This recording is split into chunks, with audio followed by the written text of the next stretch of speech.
Ça fait longtemps. Bon, je vais pas tourner autour du pot. Pourquoi il n'y avait pas de vidéo? J'avais la flemme.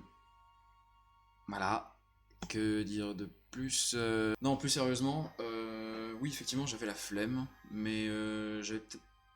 Si, j'avais le temps. En vrai, j'avais le temps. Je suis un menteur, j'avais totalement le temps. Ce que je promets, c'est pas une vidéo chaque semaine, une vidéo tous les mois, etc., des choses comme ça. J'aimerais bien, mais bon, les cours là vont bientôt reprendre, dans un petit mois les cours vont reprendre, donc ça sera plus compliqué. Mais en vrai, une vidéo par mois, je pense que c'est cool, ça me paraît bien. En vrai, si je suis motivé, deux vidéos, trois vidéos, j'en sais rien. Ce sera au rythme que je veux, et puis voilà. Du coup, aujourd'hui, de quoi on parle? Eh bien, aujourd'hui, on va parler de la cosmogonie japonaise. Alors, la cosmogonie japonaise, vous savez, c'est la série de vidéos que j'avais promise il y a genre 2 ans, et que du coup j'ai jamais faite.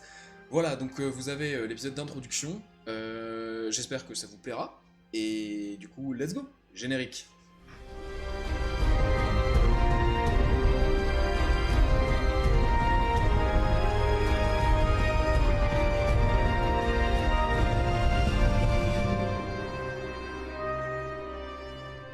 S'il y a bien un pays au monde dans lequel les légendes sont profondément ancrées dans le cœur des habitants, c'est bien le Japon. Combien de récits, de légendes ou de mythes ont inspiré des comptines, des livres, des jeux vidéo et j'en passe, tout simplement parce que ces histoires se sont transmises au fil du temps et des générations. Une des raisons de cette tradition est probablement due au Japon lui-même. Comme tu le sais peut-être, le pays est divisé en 4 grandes îles. Hokkaido au nord, Shikoku au sud-ouest, Kyushu, connu pour la ville de Nagasaki et son tristement célèbre sinistre nucléaire, et enfin Honshu, la plus importante, puisqu'à elle seule, elle abrite les 4 grandes métropoles, c'est-à-dire Tokyo, Kobe, Osaka et Hiroshima. On retrouve également tout un tas de petits îlots autour des plus grandes, ce qui forme donc l'archipel nippon. La religion la plus connue et réputée du Japon, autant sur ces terres que dans le reste du monde, est sans nul doute le shintoïsme, qui incarne l'essence spirituelle et religieuse du peuple japonais. Effectivement, il y a le bouddhisme qui est arrivé plus tard, mais c'est pas à ça qu'on va s'intéresser ni aujourd'hui, ni dans cette suite de vidéos en fait. Le shintoïsme favorise donc la transmission des légendes. Ses principes animistes veulent que tout être naturel, les hommes, les montagnes, les arbres, etc., possède un certain niveau d'esprit, en japonais un kami. Ainsi, la faune et la flore, étant des personnages principaux des légendes shintoïstes, elles jouent un rôle considérable dans la genèse du folklore nippon. D'un point de vue plus historique et géographique, le Japon a traversé une longue période d'isolement radical par rapport aux autres pays du monde, puisque celui-ci préférait se tenir à l'écart de toute civilisation étrangère. De plus, les fleuves étant particulièrement difficiles à traverser à l'époque, les autochtones étaient encore moins partants pour s'y aventurer, rendant donc les contacts entre différents clans toujours plus complexes. Alors oui, les Japonais sont devenus de grands explorateurs, mais il faut voir là un contraste entre deux mentalités d'un même peuple à des époques très éloignées. D'abord une volonté de rester en petit comité et de préserver les traditions, et bien plus tard une politique de conquête et de colonisation. On remarque que les légendes sont étroitement liées aux conditions d'isolement du Japon.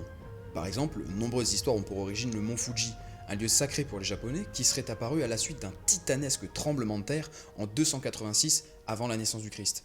Un peu comme en 1923, quand là aussi, de puissants chocs sismiques dévastèrent Tokyo et Yokohama, puis donnèrent naissance au lac Biwa et à la colline Migami, dont la configuration rappelle celle d'un certain mont Fuji.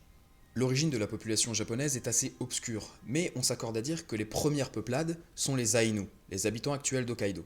Beaucoup de mythes d'ailleurs les représentent comme des barbares parce qu'ils sont tout simplement plus poilus que les autres japonais. On les appelait même les Ainu chevelus. Pour revenir sur les origines, certains historiens racontent que le Japon aurait été peuplé par les dernières tribus d'Israël, notamment celle de Benjamin. Enfin, d'après un célèbre conte, le Japon aurait émergé des mers après qu'une gigantesque carpe endormie ait agité les eaux en se réveillant. Pour rester dans une vision mythologique de la création du monde, je vais continuer sur l'histoire de la carpe. Donc voilà comment ça s'est passé. Une substance qu'on apparente à une algue a émergé de l'océan primordial. Elle devint une divinité, ainsi que 2 autres figures, l'une masculine, l'autre féminine. On ne sait presque rien à propos de ce trio, à part qu'il donna naissance à de multiples divinités, et notamment, après de nombreuses générations, à Izanagi et Izanami, signifiant respectivement le mâle qui invite et la femelle qui invite. A l'instar de leurs parents, le couple est descendu sur Terre grâce à un pont qu'on identifie à un arc-en-ciel. Izanagi remua l'eau avec sa lance, créant des éclaboussures qui gelèrent pour former l'île d'Onokoro. Même s'ils étaient frères et sœurs, Izanagi et Izanami se marièrent sur cette île. Ils apprirent là-bas l'art d'aimer en observant des hoshke, un petit oiseau aquatique qui reste encore aujourd'hui un symbole associé au couple. C'est grâce à ces deux divinités qu'apparurent cascades, montagnes, arbres, herbes, vents, etc. Et surtout le vent, car c'est lui qui acheva l'étape de la création en dissipant la brume pour révéler les autres villes de l'archipel nippon. Maintenant que tout était construit, Izanagi et Izanami voulurent des enfants. Malheureusement, le premier fut prématuré et mal formé, donnant à l'enfant une apparence de méduse. Ils décidèrent alors de s'en débarrasser en le jetant dans la mer. Quoi? Me regardez pas comme ça, je sais que la morale est pas ouf, mais c'est pas moi qui le dis, c'est dans le bouquin. Cependant, tous les prochains survécurent. C'est à la naissance de Kagutsushi, le dieu du feu, que Izanami perdit la vie à cause des brûlures causées par l'enfant lors de l'accouchement. Elle descendit alors dans le monde souterrain, Yomi, la terre de la désolation. Izanagi suivit son épouse jusque-là en ignorant celle-ci qui lui ordonnait de ne pas l'accompagner. Tous deux combattirent, mais Izanagi réussit à se libérer pour retourner à la surface. Afin de se venger, Izanami jura de prendre 1000 vies chaque jour. Mais Izanagi, dans le but de protéger le Japon, rétorqua qu'il en créerait alors 1500 chaque jour.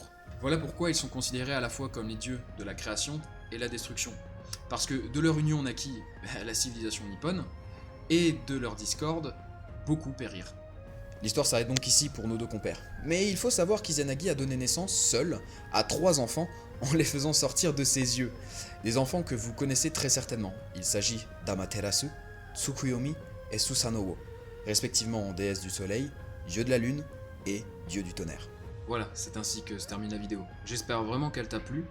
Donc si c'est le cas, n'hésite pas à la partager, à la liker aussi surtout, et vraiment très important, à la commenter. Alors pas pour le référencement ou des choses comme ça, un peu quand même, mais pour me dire déjà ce que t'en as pensé, mais aussi et surtout si tu as quelque chose d'intéressant à rajouter par rapport à ce qu'on a raconté, une petite anecdote, c'est pas une petite histoire en plus ou quoi que ce soit, c'est toujours important, puisque le but principal, c'est toujours d'apprendre ensemble. Voilà, donc je te laisse, et à la prochaine. Ciao.